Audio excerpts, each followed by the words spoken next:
DCM The Dream World, transforming lives, transforming India, where dreams come true. Come join with us. आदरणीय Suresh Yadav sir, please come on the stage.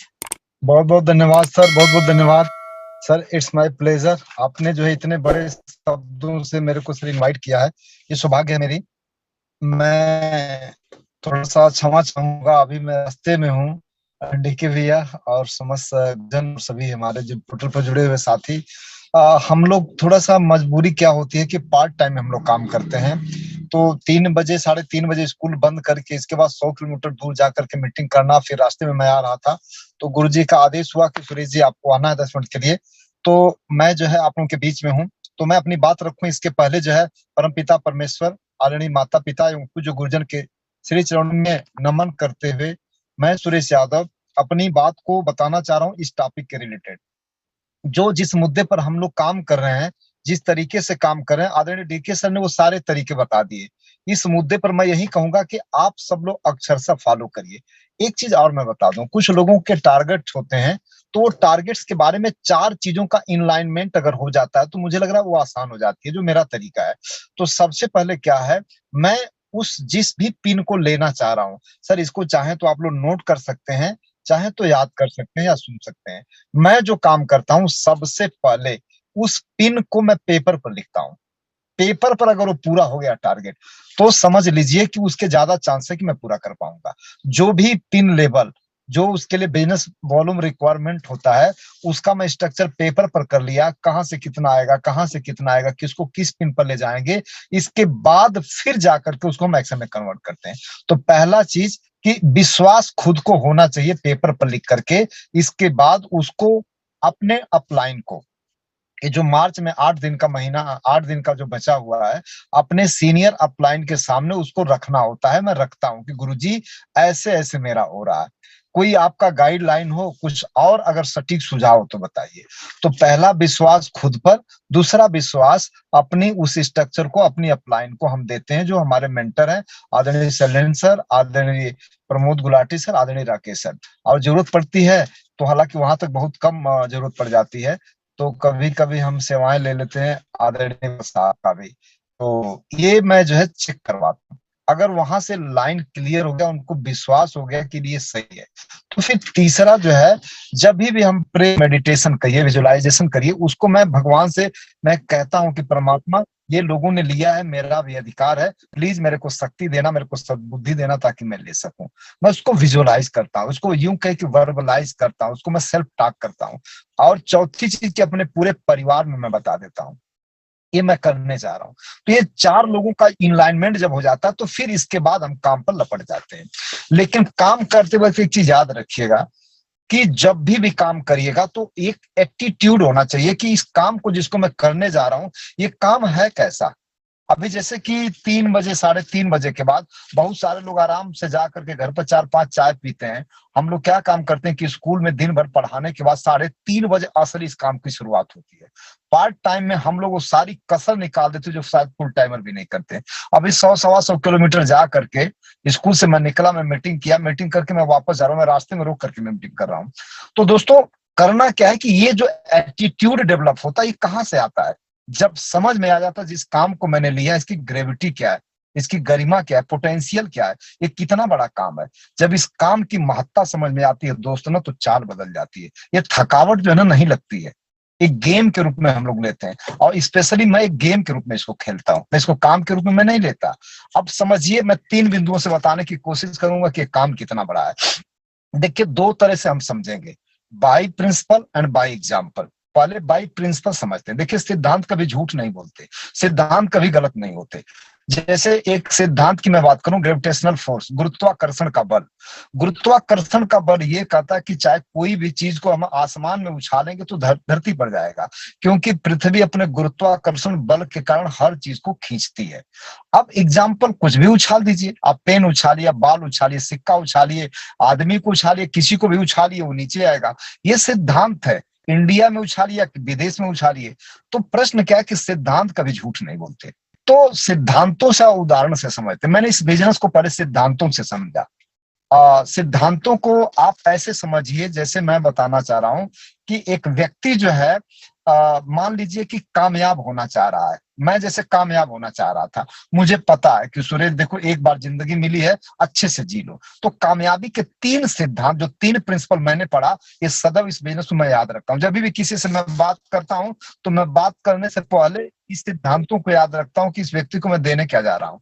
जो 8 दिन बचा हुआ है, मैं सभी भाई बहनों से कहूंगा कि मैं जो काम करता हूं वो काम करने का तरीका ही ऐसे कि मैं काम करने के समय याद रखता हूं कि जो मैं देने के जा रहा हूं ये काम की क्षमता क्या है। तो क्षमता मैं बताना चाह रहा हूं। कामयाब अगर होना चाह रहे हैं, अमीर बनना चाह रहे हैं, तो पहला सिद्धांत है कि बिजनेस ऑफ योर ऑन, खुद का बिजनेस होना चाहिए।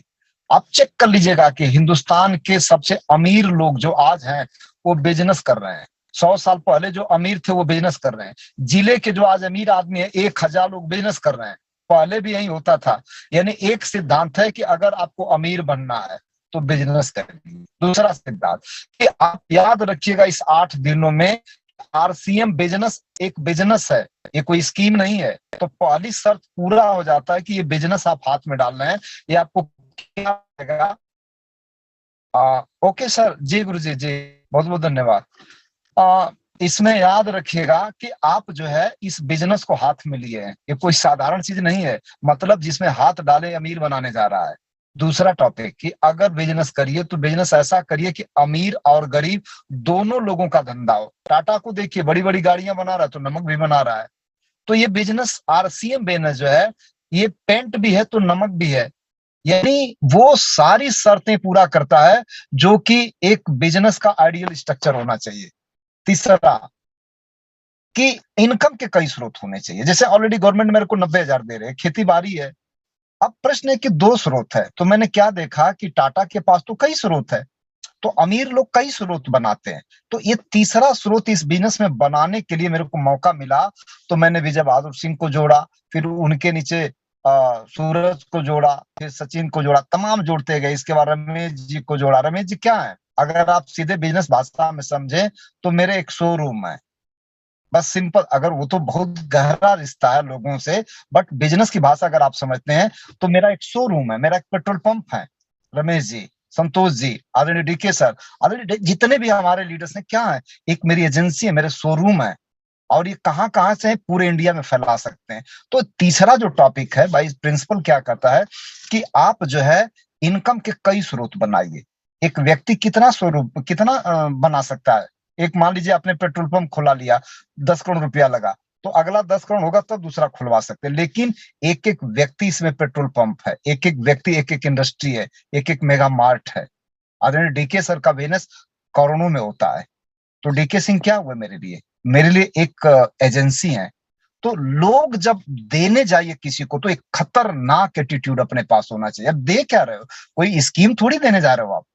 तो उस वक्त चाल बदल जाती है। कई बार मैंने देखा है लोगों को सर गिड़गिड़ाते हुए, लोग जैसे भिखारियों की तरह व्यवहार करते हैं। सर अगर जुड़ जाएंगे ना तो मेरा एक हो जाएगा। अरे यार, अपलाइन बनने जा रहे हो आप अपने जिंदगी का कीमती समय देने जा रहे हो। उस व्यक्ति के जिंदगी में अगर समझ में आ गया तो गरीबी पीढ़ियों तक नहीं पीछा करेगी उसका। इतना खतरनाक अपॉर्चुनिटी देने जा रहे हैं। तो मेरे ख्याल से तरीका होना चाहिए आदरणीय डीके सर ने जो बताया, और इसके बाद एटीट्यूड होना चाहिए। ये 3 कामयाबी के जो सिद्धांत वाला सर, ये 3 सिद्धांत अगर आपके पास हैं तो 8 दिन कमाल करके रख देंगे। सारे रॉयल्टी अचीवर्स से मैं रिक्वेस्ट करूंगा कि आप लोग प्लीज परचेजिंग लिस्ट का पावर आपको दिया गया है। परचेजिंग लिस्ट का पावर आप इस्तेमाल ये करिए कि निकाल करके सभी अपने दोस्तों को दे दीजिए जिनकी जिनकी सेकंड लाइन चलती है, जो जिम्मेदार सदस्य हैं। दूसरा टॉपिक, तीसरा मैं आपके बात करूंगा कि किसके साथ काम करें। जैसे टीम आपके पास 2000 की है, 5000 की, 10,000 की है, तो कैसे पहुंचे। टीसी छाबड़ा जी पहुंचते हैं जूम के माध्यम से, अपने कोर टीम के माध्यम से। तो मेरे ख्याल से हर किसी की एक कोर टीम होनी चाहिए, उसका एक मॉडल होना चाहिए, एक प्रोटोकॉल होना चाहिए कि मेरे कोर टीम का कौन सदस्य है। तो अपनी कोर टीम को डिसाइड करिए। सबसे पहले उनको बताइए कि क्या करना है। कोर टीम को, जैसे मैं बता दूं, मेरा एक आइडियल मॉडल है कि मेरे दोनों लेग में 25-25 लोग, मैं 25 लोगों को पकड़ता हूं। ये 25 लोग मेरे कोर टीम के हिस्सा हैं। मेरा एक प्रोटोकॉल है, एक मॉडल है, एक पैरामीटर, उस पर जो खरा उतरता है उसको मैं लेता हूं।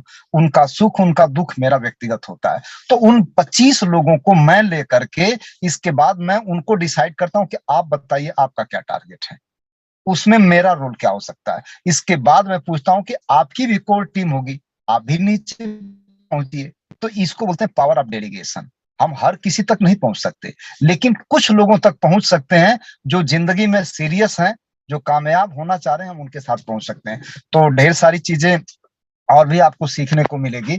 मैं बस यही बताया कि आदरणीय डीके सर जिस मॉडल पर काम कर रहे हैं वो तरीका होना चाहिए, एटीट्यूड वो होना चाहिए जो मैं एटीट्यूड लेकर के वर्क करता हूँ। किसी भी व्यक्ति को बिजनेस देते वक्त मुझे दिखता है कि हो सकता है कि उसको समझ में आए, तो ये भी कल का राकेश शर्मा हो सकता है, ये भी शैलेंद्र ढिंगरा हो सकता है, ये भी डीके सर हो सकता है, ये भी चाचा जी, ये भी जर्नल सर हो सकते हैं, मतलब ये भी डायमंड हो सकता है। किसी को भी मैं देते वक्त यही सोचता हूँ, इसलिए मेरा एटीट्यूड कभी भी पोस्चर डाउन नहीं रहता है। तो प्लीज इसको याद रखिएगा। RCM The Dream World, transforming lives, transforming India, where dreams come true.